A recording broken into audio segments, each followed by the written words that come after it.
Hey guys, happy Monday. Let's talk about removals, soak offs more specifically. One of the biggest questions whenever I talk about any kind of Kokoist or nail thoughts builders is how do you remove it? Do I have to file this off? Can I fill this? Is this a soak off product? Now, one of my favorite features about working with Kokoist soft gels is that they are just that soft gels. Even our strongest builder, the Excel Builder Clear, even though it is on the harder side, on the stronger side, it is still technically a soft gel, which means it is still soak off. So every product in the line, the Nail Thoughts products, the Kokoist products, they are all soak off soft gels. The builders just live within varying degrees of hardness.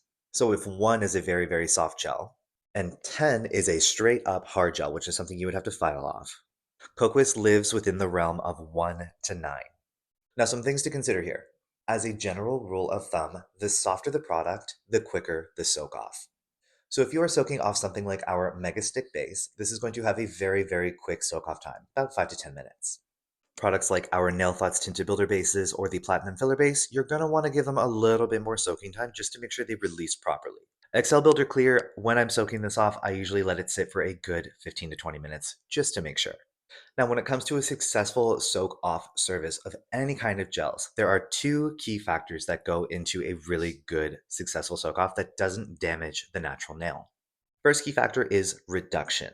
We want to make sure that when your client comes back, we are reducing as much of that gel as we possibly can to get very, very close to the nail plate, but not right on there. We don't want to file that nail plate. We just want to thin that gel out about 80 to 90% before approaching with acetone and wrapping it with foil. By doing this, it's just making a lot less work for the acetone to really get through, penetrate that product, and successfully detach it from the nail plate. If you have a set of extensions, maybe gel-up extensions or sculpted extensions, you are going to want to take all of that extra length off before wrapping and soaking it with the acetone. The second key factor here is patience. Patience is key if you want to maintain the integrity of that natural nail. As I said previously, the softer the gel you're working with, the quicker the soak-off time will be. And you will know if you take that foil off of that nail, if that gel is ready to be pulled off.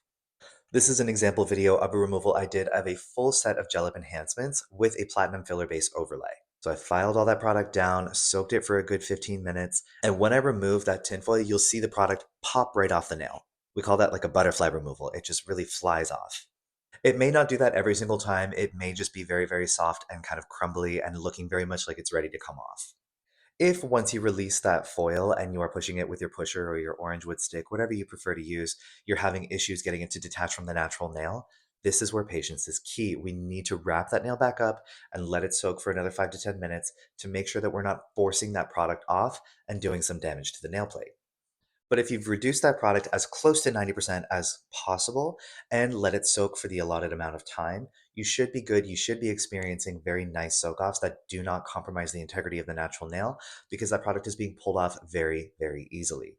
Now, I will say that personally, as a nail technician who sees recurring clients every 3 or so weeks, I do not do a lot of soak offs. So, as a nail technician that sees recurring clients every 3 or so weeks, I really strongly prefer to fill or rebalance my clients as opposed to doing soak offs every single time. By keeping that natural nail protected and just treating the new grow out and maybe any spots where there may be some lifting, we are really preserving the integrity of that natural nail because we don't have to remove and re-prep. There will always be instances where a full soak off removal is necessary. Maybe your client is removing their nails and leaving nothing on. Maybe they are going in for surgery. Maybe they're moving away. It could also be that you've used a tinted builder base that is a very dark brown or a very bright color, and you want to remove that and go over with a light neutral shade. This would be an instance where I would say a soak off would be very beneficial. So, understanding how to do a proper removal and understanding how to avoid compromising the integrity of that natural nail, you're going to have some really good success with proper soak offs, and your clients are not going to be afraid to come back. So, just remember reduce, reduce, reduce, and patience is key. If you guys have any questions whatsoever about this, we have our cute little comment section down below. Drop your questions in there. We'll do our very best to get back to you as quickly as possible. Thank you so much for tuning in. I always appreciate it. Stay busy, stay inspired, and we'll see you right back here in 7 days for another episode of Monday Masters. Take care.